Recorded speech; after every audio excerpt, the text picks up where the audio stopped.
it's a messy game in some ways, but very proud of the team and their ability to flip some things defensively at halftime.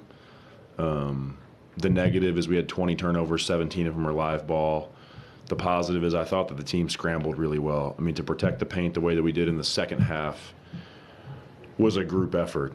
You know, in the third quarter, they had 6 points in the paint. I think they ended up with 18 of them in the second half. I thought for the most part, you know, throughout the game, we protected the paint really well. They made some tough threes in different moments. But 35 assists for us is a great number. We have 6 players in double figures, which is also, again, always indicative of the ball moving. A couple of guys definitely deserve some individual love. John Collins was outstanding tonight, scoring from everywhere, and then made 2 incredibly big winning plays down the stretch. The pass to Walker for the dunk, and then the verticality at the end was textbook. The way he protected the rim, he and Walker both went straight up. John takes the contact, resists the urge to try to pop his hands down and block the shot.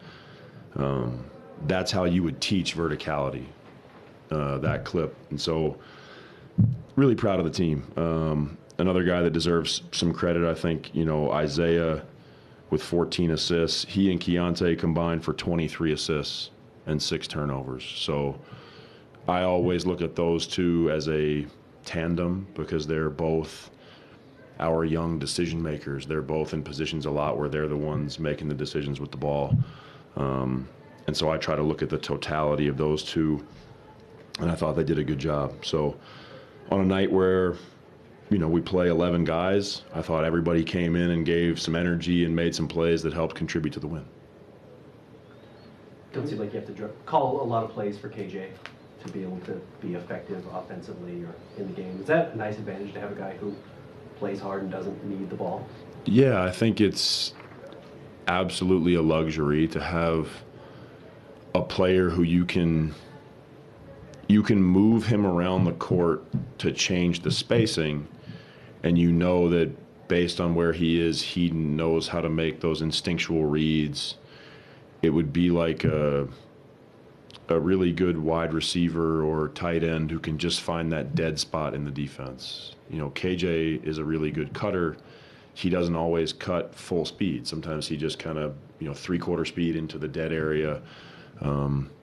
His ability to get out in transition obviously is helping us a ton. The crashing, he's a good screener and roller. So it's definitely nice to know there's someone who can have impact without you having to try to overly think about how to make them impactful, if that makes any sense. There's certain guys, hey, I need to try to get him to his spot. I need to try to free him up and get him this type of look. And KJ is someone who just plays so well off of everybody. His energy on defense is contagious as well. That you kind of mentioned after halftime, just the defense tunes up after the 27-4 run. What did you like most about what changed defensively? And you know, in the last game, you guys gave up that end of first half run and didn't bounce back. This game, you did. Kind of, what do you think the difference was there?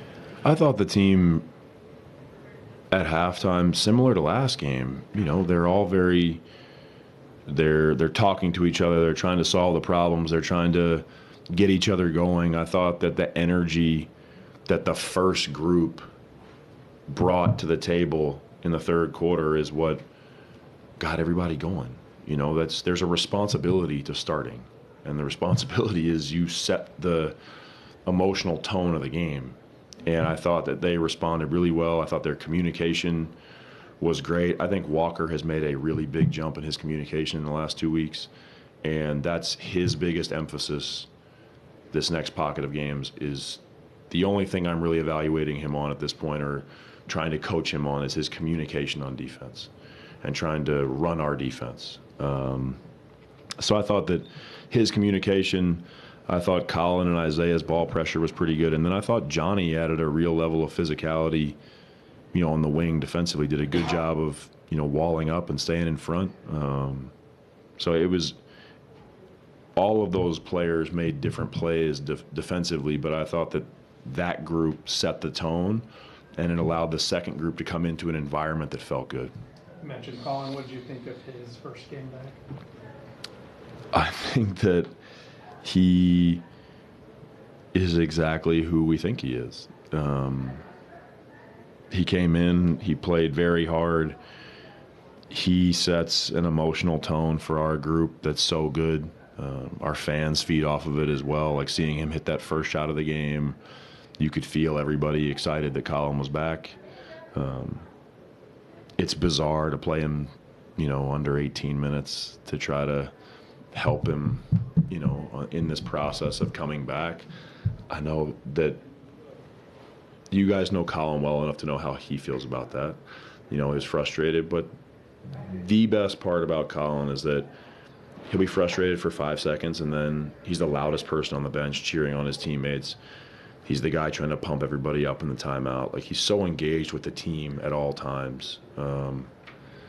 It's something that everybody on our team, can look to as an example for in moments when it's not going your way, for whatever the reasons are. You maybe aren't playing as much as you want, or maybe you aren't playing as well as you want. You can still give yourself to the group and have a really big impact. The big guys seem to be, even though the assist numbers aren't huge, just the big-to-big passing seems to be a lot quicker. Is that just chemistry, or what do you think? Yeah, I think they've worked on it. There's certain spacings and sets that we run that's one of the options. We joke sometimes bigs helping bigs is a real thing, and they're looking for each other, and it's not always one person to one person.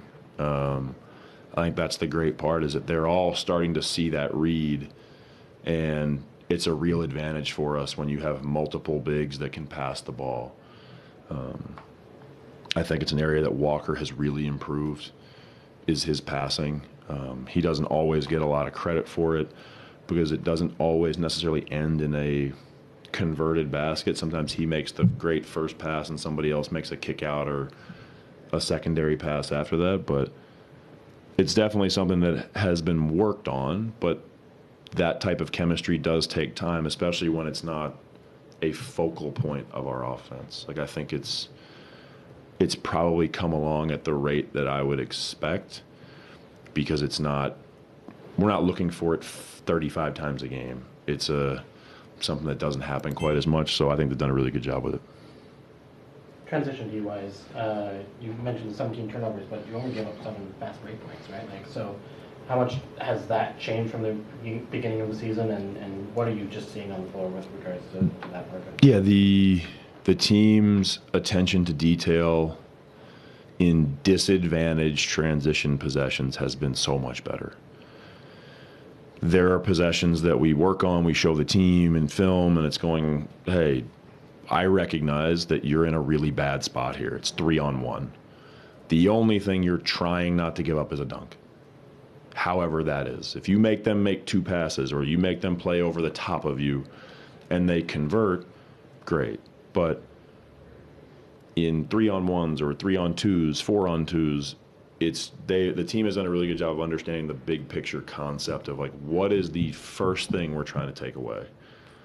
I felt like early in the season we were getting too spread out and giving up way too many plays on the rim. So it's a credit to all the guys. They've stuck with it. It's worked on a lot. It's talked about a lot. And tonight was a night of really good carryover. Thank you. Thanks.